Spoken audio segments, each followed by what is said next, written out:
Hello, everyone, and welcome to today's webinar, Hot Topics in Information Security Trends. Before we get started, I have a few housekeeping items. The default audio setting for the webinar is to listen through your computer speakers. If you dial in, please make sure your phone is on mute. We will have a Q&A session at the end of today's presentation. You may type your question in the questions pane of your control presentation. We will address these during the Q&A portion.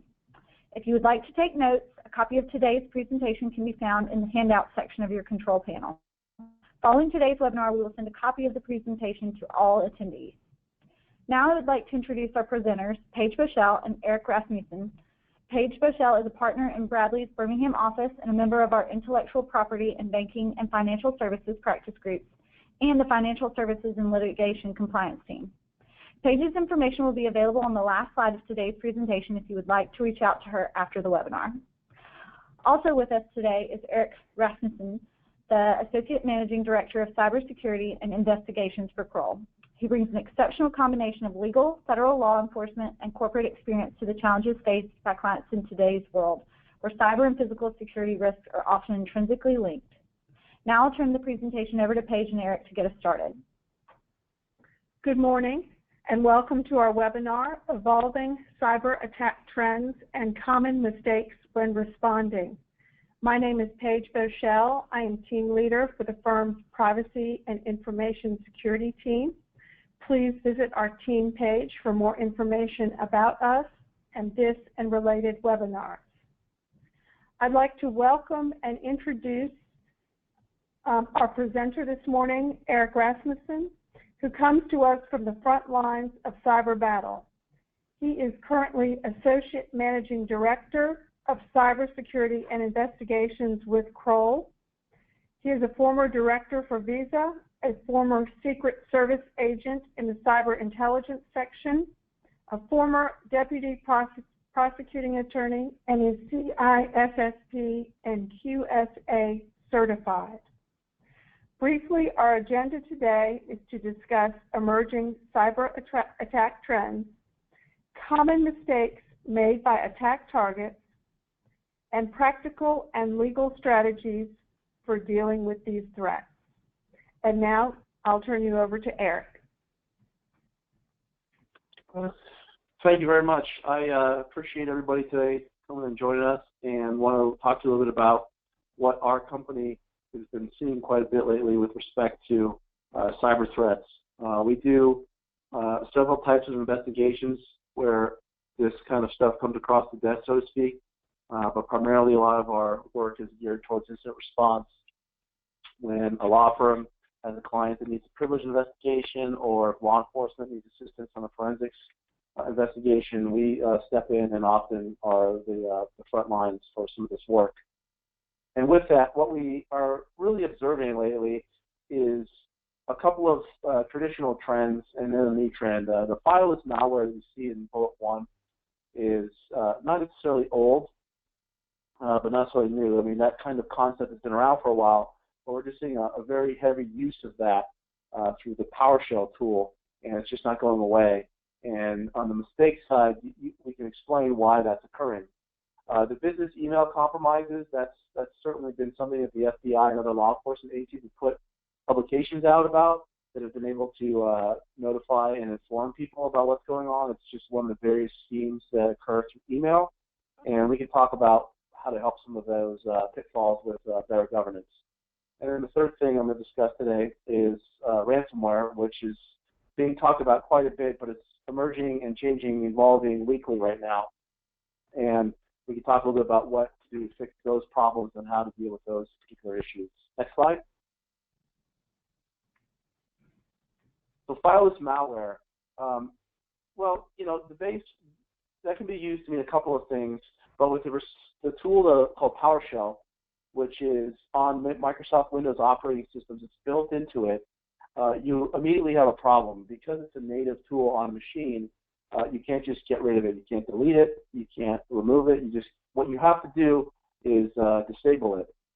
And what we've noticed is part of its function is to be kind of ghosty and sleuthy in what it's used for. As you can see in the slide, it ultimately leads to some forensic shenanigans when you're trying to review a network, and it can also be hard for antivirus to detect what its intended use is. The whole point of PowerShell is essentially to give somebody remote access or command line access, which people might know is that black screen with the white type on there when you're not at a user interface, a fancy dashboard, for having to type in commands. And it's intended to allow someone that works on a network in a legitimate capacity to navigate through a network and issue commands and do things on that network. But bad guys have developed very clever ways to use this very tool against the network it sits on. And it's become quite a problem, from point-of-sale attacks to nation-state attacks and just general nuisances on networks of varying sizes. Next slide. So, Erik, I have a quick question for you. Does PowerShell have value as a tool, or does its vulnerability exceed that value? And you had indicated your recommendation would be to disable it. Is that something that you can turn off and on as remote users need access, or do you recommend disabling it completely? And for those companies that require ongoing remote access, maybe using a tool independent of Microsoft?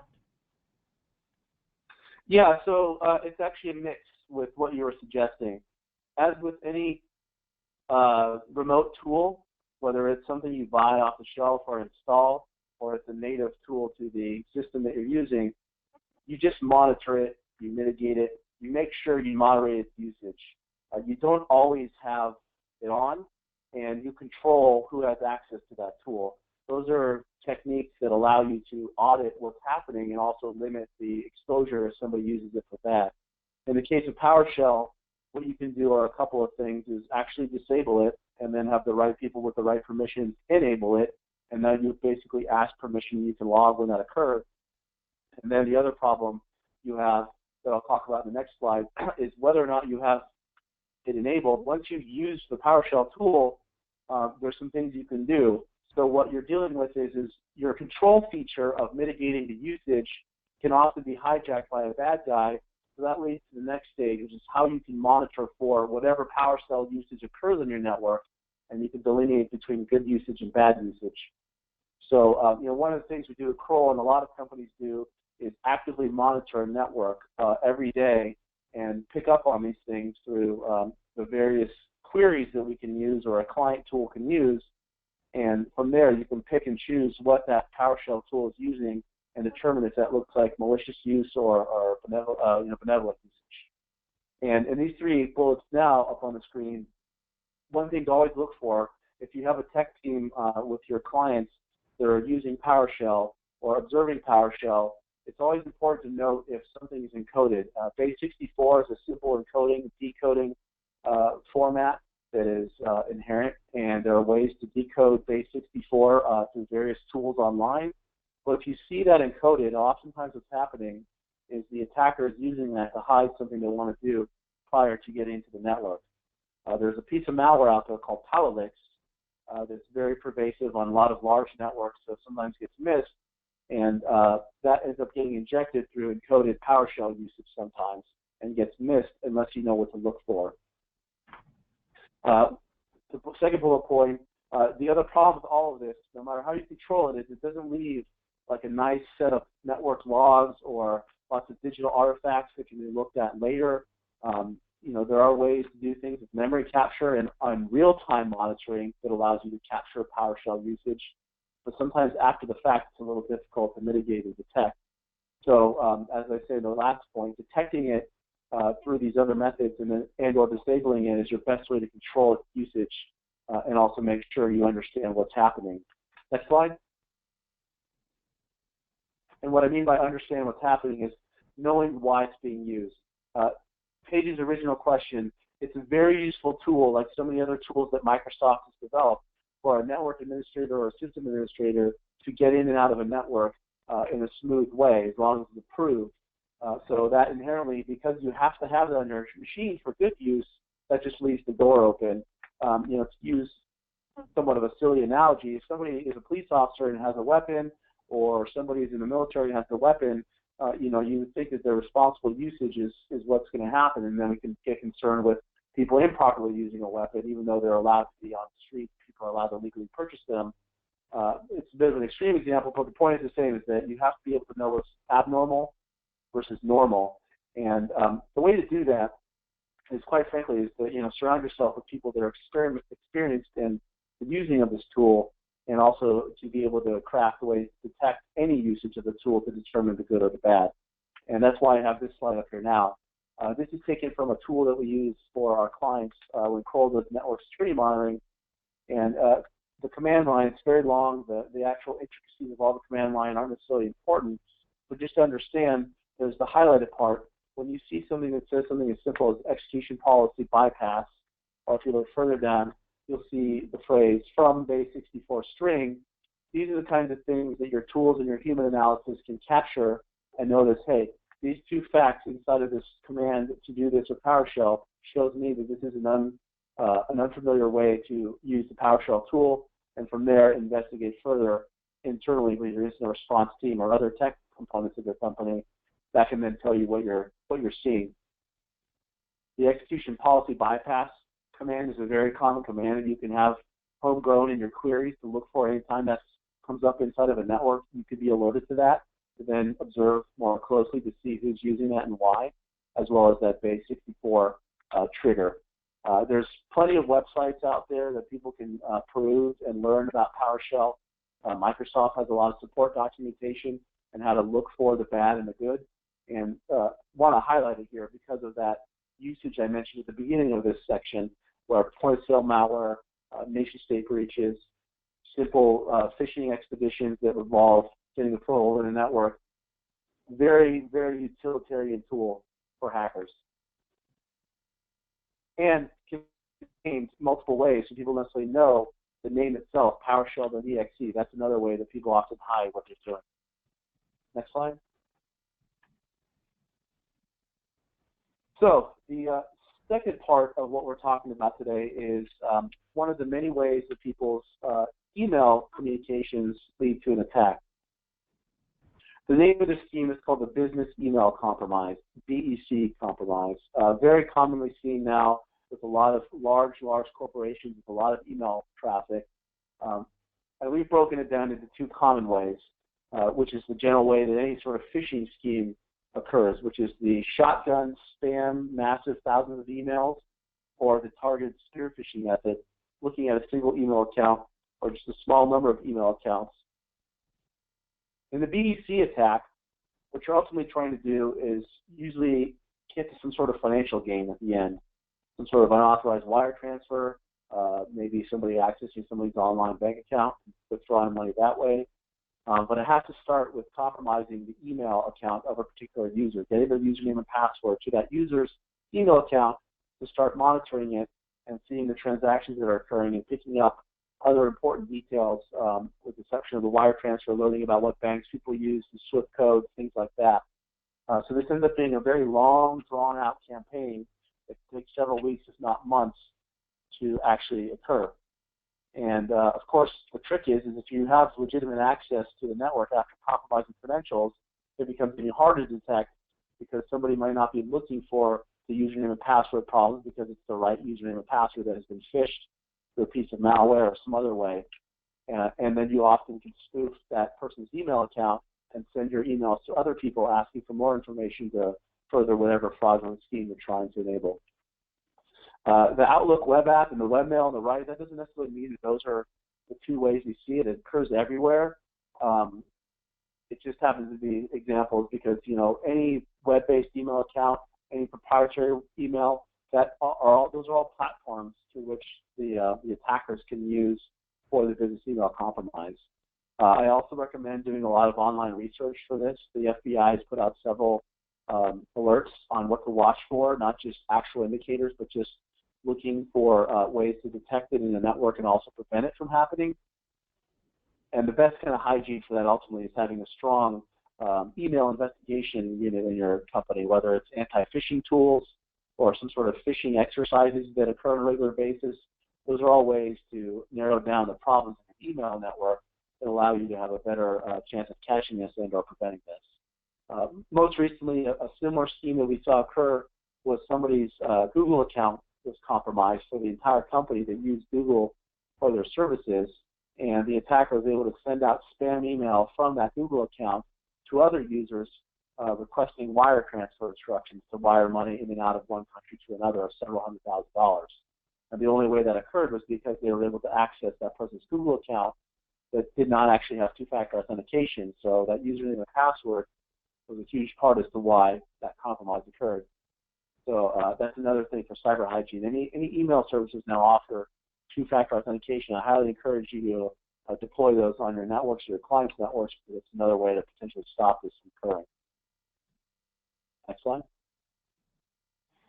I'd like to echo Erik's experience in that we have also seen a rapid increase in these types of BEC attacks. The federal government estimates that BEC attacks, that losses resulting from these types of attacks have exceeded $2 billion. So it's a pretty significant problem, and the dollar amounts of the requested wire transfers tend to be large. Yes, and the other thing to consider about this is I use the example of the wire transfer, but that is just the one way people, use the email method as a platform. That's one thing to consider. It's a platform. It's meant to be one way to get to another thing in the network. It doesn't have to be solely to get into somebody's email, just for the purposes of getting into the email. The problem that you also have to realize is that people cannot, be enough of a vigilante by looking at emails themselves.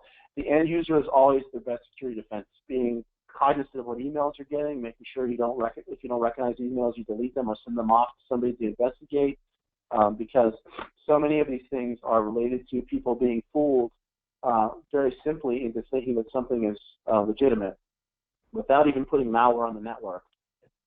Another example that we've seen in the phishing message you see in front of you is an echoing of that, is that we often see people's emails literally being sent from a Gmail account, and that company doesn't send email from a Gmail account, but basically the people have the name of the CEO on top of that email, and if you don't hover over it, for instance, just like hovering over a web link, you don't see that it's coming from a Gmail account. It just looks like it's coming from Jane Doe or John Doe, CEO, and that is asking for something, say, sending out W-2 paperwork or other tax paperwork.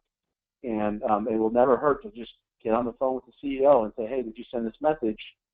Simple ways to double check that allow your network to be better defended. Next slide. So here's some top 10s that we find very useful to tell folks for improving and maintaining their security on their network, particularly when it comes to emails. I'm not going to read through all these. They're mostly self-explanatory. But two that I will highlight as being very, very important.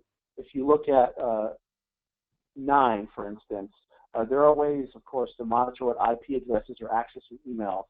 And traditional email usage, one person accesses one email inbox from one IP very frequently, either their work IP or their home IP or their Starbucks IP. So if you see that, that's usually normal. If you see IP address accessing multiple email inboxes, that's highly suspect, because that's just not normal behavior. On the other side of that, if you see within the span of a day 20 IP addresses looking at the same email account, and there are 20 different countries, definitely that should raise the hairs in the back of your neck, and you should realize that something suspicious is going on. So on the network log analysis side of your email network, you should always pay attention to who is accessing emails and not just what the emails say. And that can often give you several clues as to what could be happening before or during an attack. And the other thing that I think, flipping it to number 2, when you're dealing with a company that uses domain names as part of their email, never be afraid to invest a little bit of money and buy domains that look very similar to yours, because that's a very common way that people get fooled. They see a domain name and everything looks the same, but you add a hyphen. And the hyphenated domain name, nobody sees that necessarily, but it's a completely different server getting sent to and from a completely different location, and all of a sudden now you've been hacked. So it's always kind of nice to do that. A lot of law firms or in-house counsel can assist on how to do that and deal with the domain registrar companies and how to make that happen, and then how to monitor those to see if people try to use them or hijack them. Very simple way to do it, but very effective to make sure that people don't try to spoof your emails as another way to fool you. Next slide. Erik, I would like to follow up on your number 5, which I think is really critical, both as a policy matter and as a matter of practice. It's really important that internal company wire transfer procedures and policies require so-called out-of-band authentication. And as you mentioned, as a matter of practice, it can be as easy as picking up the phone and making a phone call. It's important to keep in mind that as a legal matter, any wire transfer that is initiated from your company to your financial institution using your security procedures is going to be considered authorized and enforceable by the bank, even if the initial BEC attack was fraudulent. It's also important to keep in mind that the overwhelming majority of these attacks seem to be coming from Beijing, China, or to involve accounts held in Beijing, China. So you really, the controls and response procedures that Erik has outlined here are really critical, because once that money's gone, your ability to recapture it is extremely limited. Erik? Thank you. So with that, the third main topic today I wanted to discuss is ransomware. Ransomware, its name is very descriptive. It is a malicious attack on a network or on a single computer designed to solicit a ransom from the victim. And the way that it gets installed or how it gets infected into your network is varied, but the point is the same. Again, financial gain. Threaten to encrypt your data or actually encrypt your data, and then provide me money and I will decrypt your data, or say that I will decrypt your data. And as a part of that, there are the other corollaries to those problems, which is if you don't pay me, I'll destroy your data, or I will steal it from your network and put it somewhere else so somebody can use it or steal it for their own use. So it ends up being a very embarrassing and potentially very damaging attack that unfortunately is probably something that we get a call about almost every day from varying industries. Major companies, mom and pop shops, the legal industry, healthcare facilities. It is an opportunistic piece of malware. It is being propagated by various criminal groups, and ultimately all leading to making lots of money. And the other component to that is what I'll talk about mostly at the end, the way that we want to avoid dealing with this kind of problem. There are several simple steps you can take. Next slide. Yes, and just to follow up, Erik, PhishMe recently released its data for March of 2016, which indicated that 93% of successful phishing attacks that month included a ransomware component. So this really shows you how prevalent these ransomware attacks are. I mean, we really weren't seeing many of them before last October. And the trend seems to be towards bulk emails and low ransom. So a more scattershot approach targets both individuals and companies. And what we've seen from a legal perspective is a tension between advocating redundancy in proprietary and confidential information and so-called the DOJ guidance and other guidance from last summer indicating that you need to segregate and protect your crown jewels. So I guess it's important, and I'd like you to comment on this if you don't mind, that wherever your data is held as a backup needs to be separate from the system where the original data is held and needs to be equally, if not more, secure. And I was wondering if you had advised your clients about that prospectively. Yeah, it is completely varied the way to do that, and there are no standard ways to do that, unfortunately. When you talk about backing up files, do you literally make a copy of everything? Where do you put it? Do you put it on data tapes? Those are all considerations that, of course, involve time, effort, and money, things that a lot of companies have to carefully balance. But the point is find a general way to keep copies of your data and to make sure you keep those copies of your data also secured somewhere that does not physically connect to the data that might be at risk if it's actually hit with some sort of ransomware infection. The ransomware problem is the same problem if you get hacked and people want to steal credit cards. It's a matter of segregating your data, and I'm not just talking about observing regulatory standards, but making sure that you just genuinely have a space, air gapping, if you will, this information. So if somebody has this happen to them, and they, we don't condone to pay or not pay, because both scenarios can lead to bad results.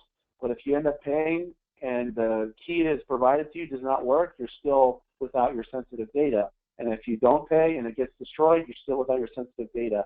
So you end up being in between a rock and a hard place, which allows you, if you work on this maintenance at the front end, you basically can see the attack occur, clean it up as best you can, and not worry about it. And these attackers can leave you alone because you decided not to, obviously, line their pockets with money.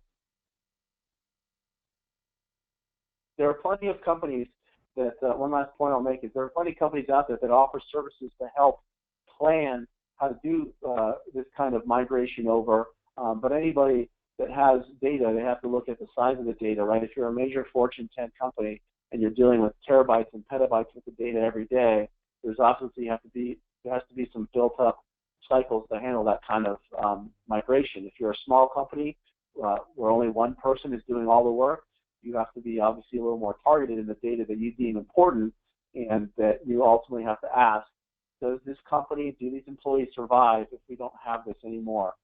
Because you don't have to have a ransomware attack, like I said, and you don't have to be hacked. Obviously, simple power problems in a building or a computer breaks and the data is lost, that could be a problem as well. So you should always think about how to back up that information to potentially get to it later. So, what that often leads to, of course, is the ultimate causation, root cause, fundamental systemic issues. What are the reasons this is all happening? Attackers are always going to be motivated to want to get money from victims, so that's never going away.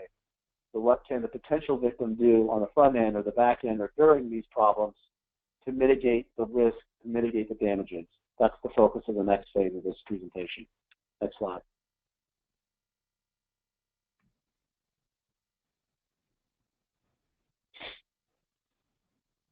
The key here is make sure you are paying attention to all components of your business and all components of your network. And to kind of dovetail into the data retention point is don't keep things you don't think you need to keep. There's no, unless you're dealing with retention policies of the government or records management policies of a statutory body or a regulatory body, you use your best judgment to think of a reasonable reason to not keep data, because that is just stuff that an attacker could lick their chops with. So never be afraid to do some house cleaning and make sure that you're not allowing that information to be out there. Patching, updating computers with antivirus and anti-malware on a regular basis is fine. Disconnecting old legacy computers to the network that cannot be touched by people, that's an extremely common way for major breaches to occur, is because of the ability to get onto a single database server that hasn't been updated 10 years that unfortunately is still attached to the network, that now allows an attacker to get to the other components of the network that might have sensitive information. To echo the metaphor that's on the slide in front of you, you're dealing with a conflagration of issues because you think that you've changed the locks, you've called the police, but you haven't checked to make sure that you're still dealing with an internal issue. There's a lot of ways to kind of barricade the walls after the fact, but you still need to make sure that things are not occurring inside of your network or inside of your business. And again, preventative maintenance is a way to do that. Obviously securing your network with very up-to-date, technologically advanced locks and having the right tools are great, but I think in my position, it's safe to say human capital is just as important because you're dealing with human analysis that's going to help these tool analyses give you a better idea of what to worry about on your network. And the ability to do an investigation, have root cause analysis capabilities, those are very, very important. Things will happen on companies' watch, even with the best tools and the best people. So be prepared to have plans and policies in place on how you're going to investigate that properly so you can learn about that and have a lessons learned component to it to make you better and stronger the next time. Next slide. Yes, and Erik, I would like to agree with you here again. I have been advising my legal clients for years to beware the smaller breach. We have seen a variety of small breaches, for example, involving compromised passwords that are maybe dead passwords not used, or business-to-business passwords, and which can be resolved at the target by prompting their customers to change their passwords. But you have to consider over and above what your additional responsibilities might be to your vendors or partners or customers. We've seen, and I'm sure you've seen this too, that many smaller to medium-sized businesses and many individuals tend to use the same password across accounts.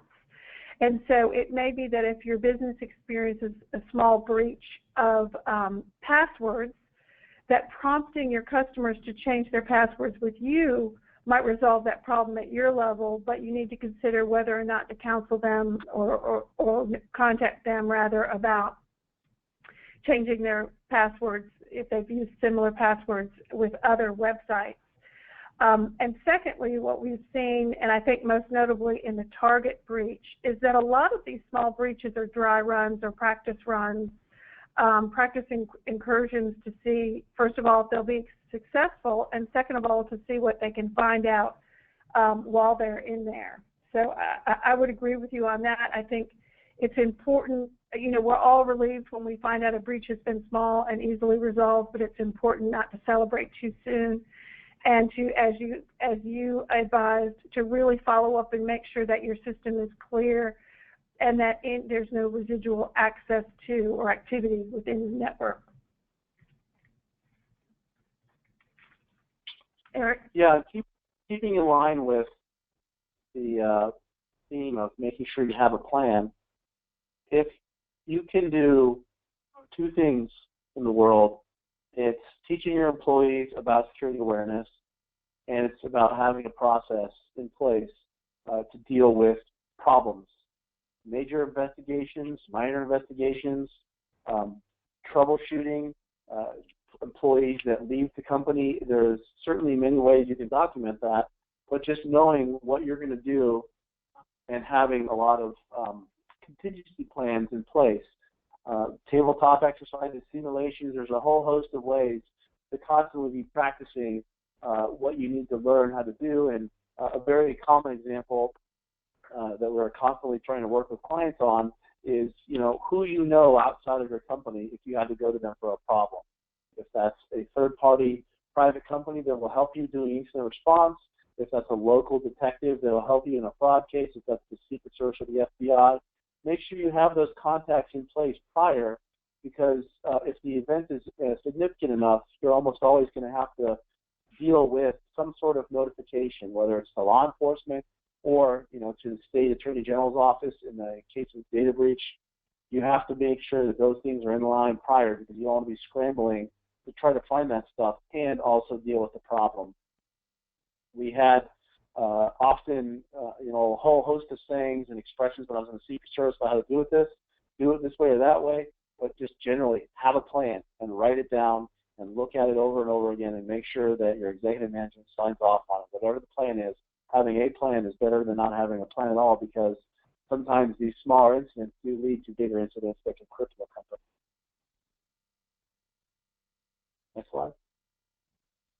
Okay, and just to comment on your point about how critical employee education is, I think that really loops back to your discussion of ransomware, in that I think just about every employee in the United States is probably aware of phishing, both as an individual consumer and as an employee. And so I think we're all cautious when we receive unusual emails from unknown addresses that contain links. But here we see the ransomware, there is no link. There may be a doc or PDF attachment, which seems fairly neutral and familiar. But the absence of a link has really tricked quite a few people. And so it's important that your employee education be continuing and involve a consideration of evolving cyber threats as they occur. Yeah, and one thing that you can stick through all of these as a commonality is they are taking advantage of situations that already exist because of the nature of your environment in the computer world. PowerShell already exists on a Windows operating system. You have to have email traffic going in and out of the company. With the case of ransomware, you not only have to deal with the email issue, but people have to store files somewhere for just the normal course of business. So unfortunately, they're taking advantage of scenarios that are unavoidable. Collecting your data, having sensitive data, and obviously being able to communicate with one another. These are unavoidable scenarios, so the if not when problem is a very live one, because you can't just say, oh, we're not going to ever have email in our company, or we're never going to use PowerShell because we never want to use Windows operating systems. Those are just ridiculous thoughts that won't help you solve that problem anyway.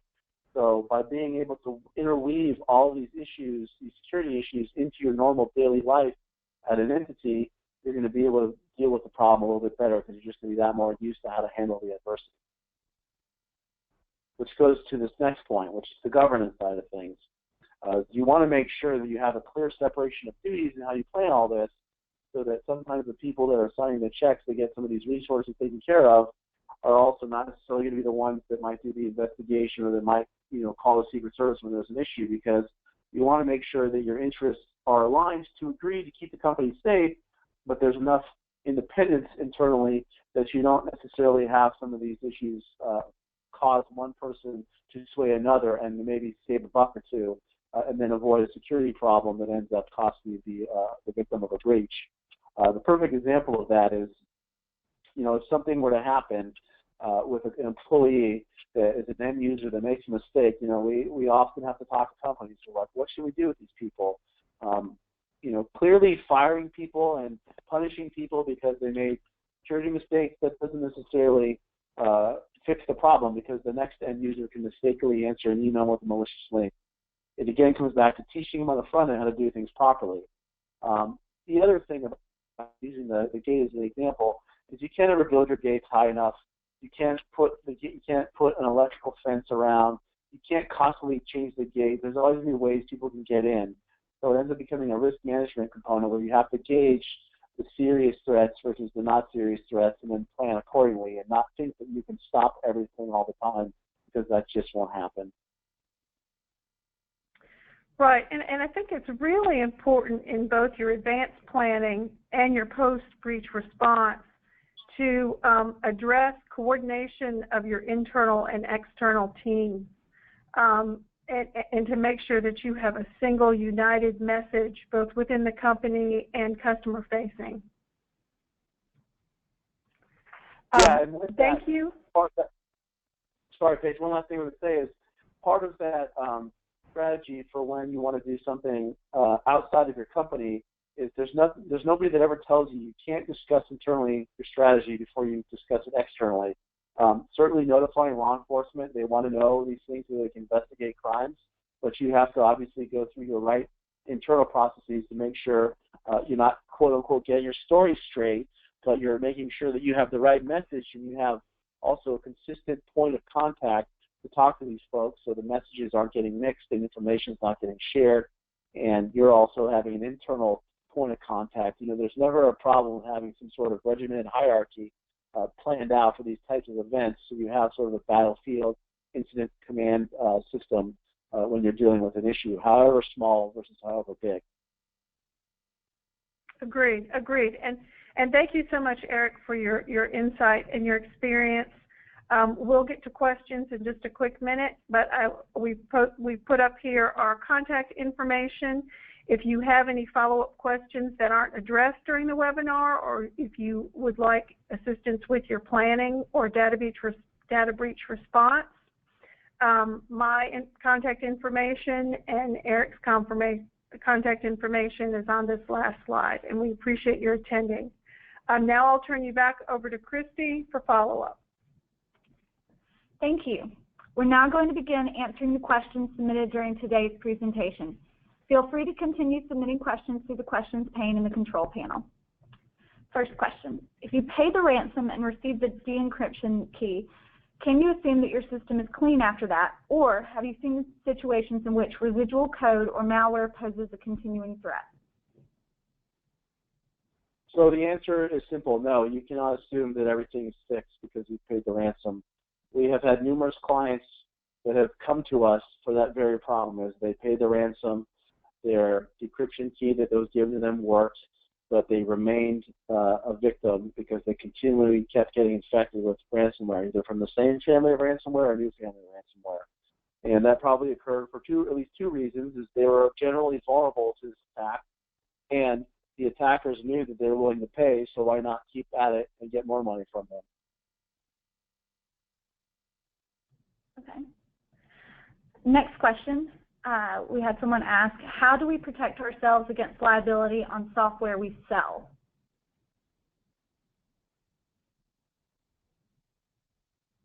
That sounds like a Paige question. Right. I think if your concern is any sort of inherent virus or malware or disabling routine or procedure in the actual code of the software that's sold, I'm assuming that you have some sort of a rigorous testing procedure to make sure that that's not the case, and that you've at a minimum exceeded commercially reasonable procedures in doing that. I think your agreement with your end user is really important as far as liability, and also the end user's responsibility, and this will depend, of course, on the type and usage of software.